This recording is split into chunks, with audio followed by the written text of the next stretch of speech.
One of my primary drivers has always been to help wildlife, and it can be a driver for just about anyone if given the right motivation. Whether you live in an urban high-rise or a rural farmhouse, there's wildlife sharing your space, whether you've noticed them or not. And there's simple things you can do to help those wild neighbors. Don't need expensive equipment, don't need extensive training. You just need to understand that wildlife and that your actions impact their homes and yours. That's something I've been aiming to do with my work because even though I've been an animal advocate and rescuer since I was very little, I always felt like wildlife conservation wasn't really accessible to me.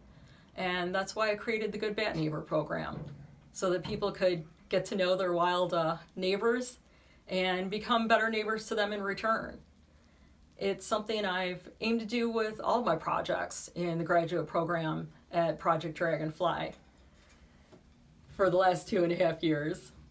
From getting to know your feeder birds and understanding their behavior to getting to know the native pollinators in your local parks and that they depend on the native plants there, that those plants depend on them in turn, and that ultimately they both depend on you if you're going to have manicured lawn or if you're willing to have native plants to support them and a functioning ecosystem.